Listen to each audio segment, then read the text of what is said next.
Olá, saudações de paz para a tua vida. Seja bem-vindo e seja bem-vinda aqui no canal do Tiago. Eu desejo de fato que você seja bem-vindo, seja bem-vinda e se sinta bem por aqui. Também quero já aproveitar e te fazer o convite, se ainda não é inscrito, a se inscrever aqui no canal, né? A deixar o seu joinha e também o seu comentário.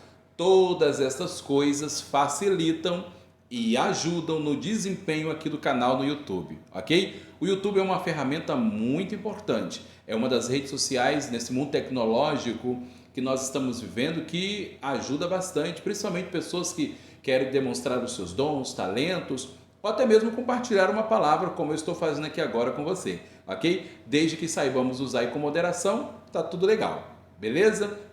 Bom, eu também queria compartilhar nesse vídeo uma palavra que já está nos meus pensamentos já faz alguns dias. Vejam bem, é muito comum no decorrer das nossas vidas, é muito comum que em algum momento a gente se sinta cansado, desanimado ou até mesmo, muitas vezes, desistir de algumas coisas que nós estamos fazendo na vida ou até mesmo de algum projeto.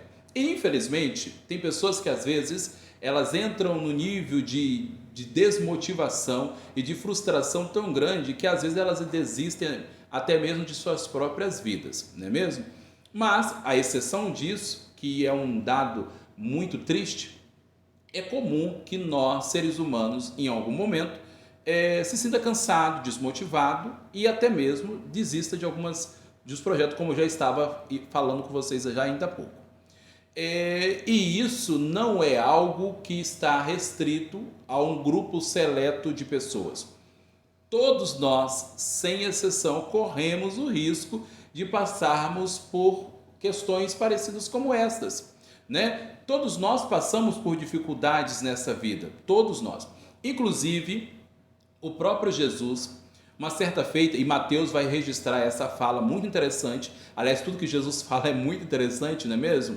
Mas Mateus capítulo 5, versículo 45 vai dizer, Jesus falando, que o sol nasceria sobre bons e maus e a chuva cairia sobre justos ou injustos. Ou seja, sendo nós bons ou ruins, passaremos pelas mesmas circunstâncias desta vida. Passaremos por mesmo percalço desta vida. Aliás, as dificuldades da vida, elas não podem servir para nos paralisar, né? Para fazer com que a gente fique frustrado, paralisado. Não, não, não. As dificuldades, ela têm um papel importante na formação de caráter e na formação de personalidade, porque não é só de facilidade que os seres humanos vivem. Nós precisamos de algumas dificuldades também para nós aprendermos na vida e assim crescermos também saudável, ok? E não só isso, né, gente? Também é muito importante que a gente aprenda com as dificuldades, não só para nós superarmos essas dificuldades, mas também para nós auxiliarmos e ajudar o nosso próximo quando eles estiverem passando pelas mesmas dificuldades parecidas com as que nós já vivemos nessa vida. Agora, sabe de uma outra coisa muito importante e interessante? É que existe um homem na Bíblia Sagrada, né? É o profeta Elias, que passou por circunstâncias parecidas com essas que eu estou ilustrando para vocês aqui. O profeta Elias, ele foi também chamado no momento totalmente atípico de Israel. O povo estava vivendo aquilo que nós costumamos falar de apostasia da fé. Quem era o rei nessa época do profeta Elias? Era Acabe, juntamente com a sua esposa Jezabel. Acabe introduziu em Israel a prática, a adoração ao deus Baal, né? Então as pessoas, os súditos do reino, começaram então a adorar ao deus Baal, a adorar outros deuses que não eram o Deus de Israel. Então Deus levanta o profeta nesse momento difícil, nesse momento de apostasia da fé, para que o profeta trouxesse uma palavra de ânimo, para que o profeta trouxesse uma palavra para que aquelas pessoas voltassem a adorar o Deus verdadeiro de Israel. Chega um momento que o profeta se cansa, chega um momento que o profeta vai insistindo com aquele povo de dura serviço e ele desiste também. Ele, em algum momento, ele se cansa de tentar e às vezes não vê resultado.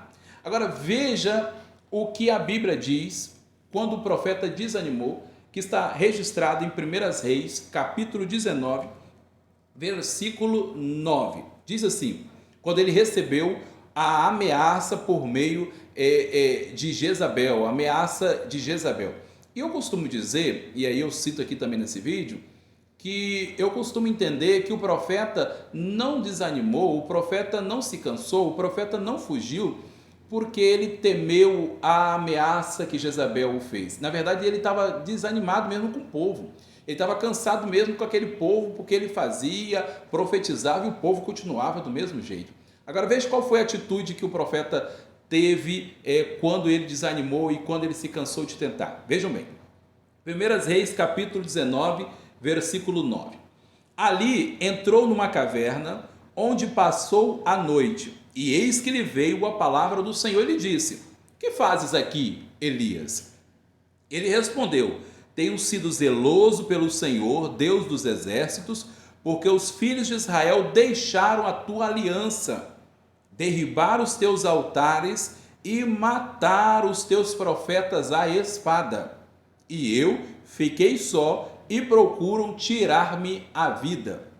Disse-lhe Deus: sai e põe-te neste monte perante o Senhor. Eis que passava o Senhor, e um grande e forte vento fendia os montes e despedaçava as penhas diante do Senhor. Porém o Senhor não estava no vento. Depois do vento, um terremoto, mas o Senhor não estava no terremoto. Depois do terremoto, um fogo, mas o Senhor não estava no fogo. E depois do fogo, um ciclo tranquilo e suave. Ouvindo-o Elias, envolveu o rosto no seu manto e, saindo, pôs-se à entrada da caverna. Eis que lhe veio uma voz, ele disse: que fazes aqui, Elias?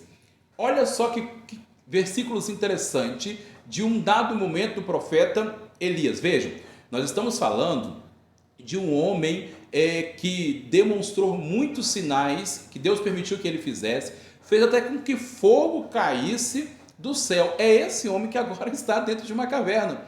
Qual é a atitude dele? Enclausurada de uma caverna. E o outro dado muito importante nisso é que Deus vai até ele. E a pergunta que Deus faz para ele é: o que fazes aqui, Elias? E aí ele apresenta as razões por que ele está ali. Agora, olha como é que Deus é. Deus, ele é especialista no ser humano.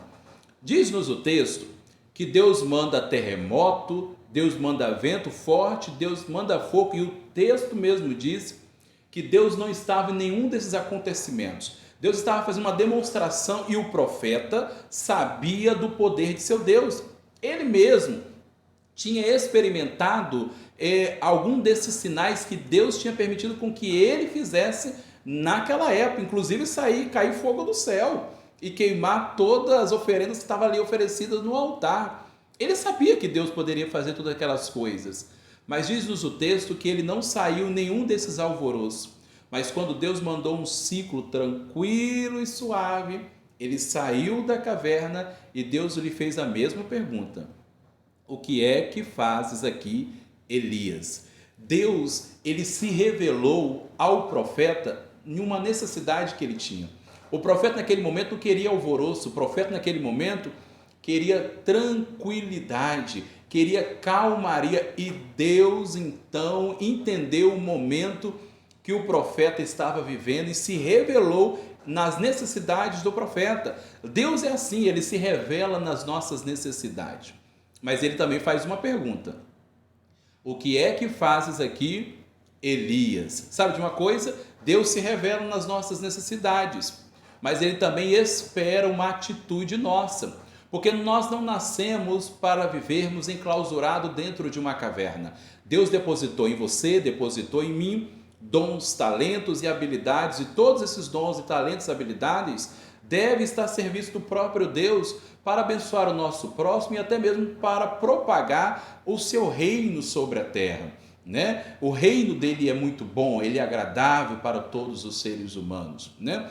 Eu não sei qual é o momento que você está vivendo na tua vida nesse exato momento, mas eu sei de uma coisa, é que Deus, primeiro, ele se revela na sua necessidade, e a segunda coisa é que ele também espera uma atitude sua para que você não fique aí. Claro que muitas vezes nós precisamos desse momento, né, de calmaria, de tranquilidade, nos afastar um pouquinho para nos reabastecermos, nos alimentarmos novamente, para depois nós surgirmos novamente, não é mesmo?